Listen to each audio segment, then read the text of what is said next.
Well, welcome to another little tuition video here in this Keyboard World magazine. And this one, again, as with all our videos, is to try and push you to just elevate your music to the next level. Now, when you sit and hear a professional play, particularly if it's a piece of music that you play, how many times, well, we've all done it, me included, you've sat there and you've thought, do you know what, he's playing chords there that aren't in the arrangement that I've got. And often this is what a professional player will do to embellish sometimes a relatively simple piece of music. And I'm going to show you a way today to add some more chords in that will, as we say, just take your playing up a notch, and it means you're actually working on an arrangement rather than just playing what's there. Now, to illustrate this, we're just going to use a simple piece of music, Amazing Grace. I forgot what it was then, but Amazing Grace in the key of G. Now, I'm not going to use any backing or anything for a minute. I've just got an organ sound on the right hand. I've put an organ sound in the left hand. I'm just going to run through the chords for you. So our first chord is G. And our first chord change will take us to C. Then back to G. Right, let's just have a look at those few bars just to start with. Here's the little rule and the little tip that you might like to try. Find the fifth of the chord that you're traveling to. So our first chord is G. So if we look at the scale of G, what's the fifth note up? 1, 2, 3, 4, 5. It's a D. So if we make that D a dominant seventh, that's when you just see it written as a seventh chord. So D7, G7, C7, they are dominant 7 chords. So we want a D and we want a D seventh, because that will lead us into that G chord. So what you do is you take the chord that you're about to play, you take the fifth up from it, make it a seventh chord, and that is a chord that will lead you in.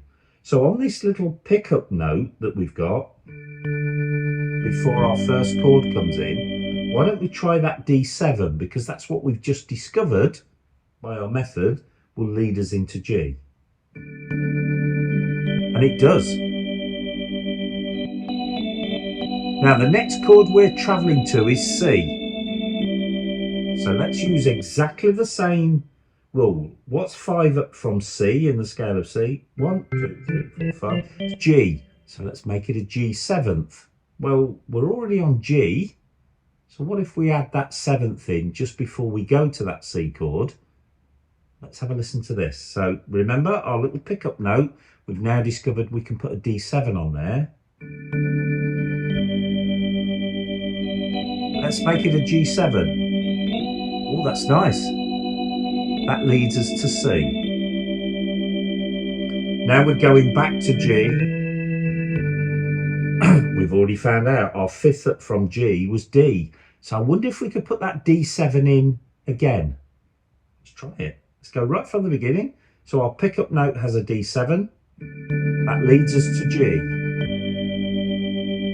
Then we make a G7, which leads us nicely into the C chord. Now let's put that D7 back in before the G. Now that's coming together nicely now. So just by adding 2 or 3 extra chords in, which we work out using that same rule of the fifth of the chord that you're going to, it's made it more professional straight away, and it's made it something which sort of makes you listen a little bit more because there's a lot more going on. Let's go to the next bit of the tune.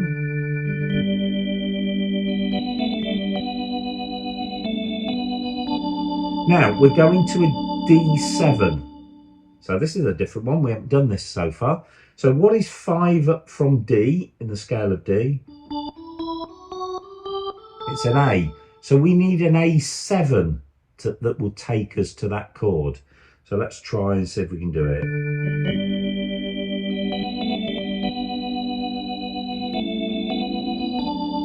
you know what? That works perfectly. Let's just do that bit again. There's that A7.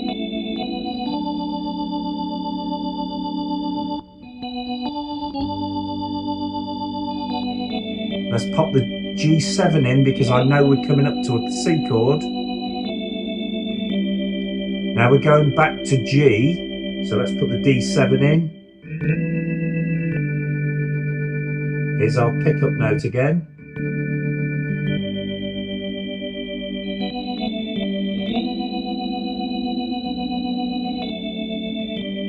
Now I did something extra special at the end there.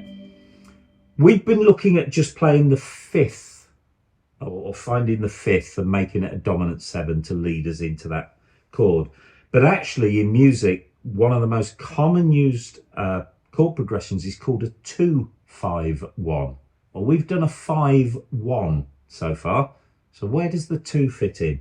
Well, if we're going to G as our last chord, because we've got a bit more space here, let's try adding, what's the second note from G? Well, it's an A.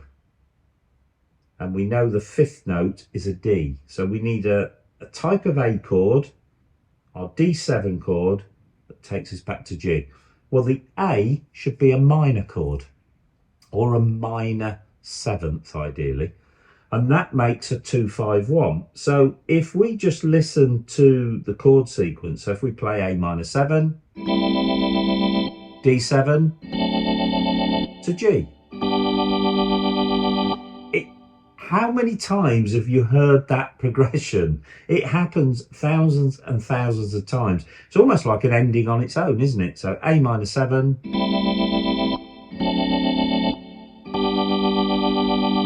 So let's try and pop that A minor 7 into that last bit of the piece, then the D7, then to the G. So that will be a 2-5-1. So if we play the whole thing through now, we've got our pickup note of D7 because that takes us to our first chord of G. Then we pop a G7 in because that leads us to C. Now we're going back to G, so we want the D7 first. Then we've got effectively our pickup note again, so we'll put the D7 because that leads us to the G. Then if you remember, we've got an A7 because that takes us to D7. So far so good. Back to G. We put a G7 in because we're on our way to a C chord.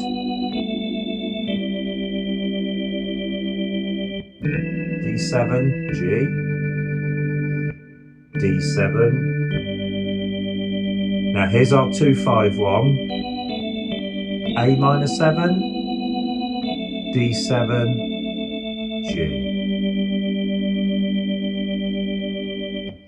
I hope you'll agree that really has elevated this from a really, really simple, let's use the word boring tune, because there's not a lot going on. All of a sudden we've made it really interesting.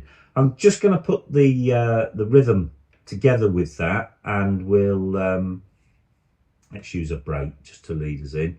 Hear what the whole thing sounds now with the accompaniment going on and those additional chords. So our 5-1 and our 2-5-1. Have a listen.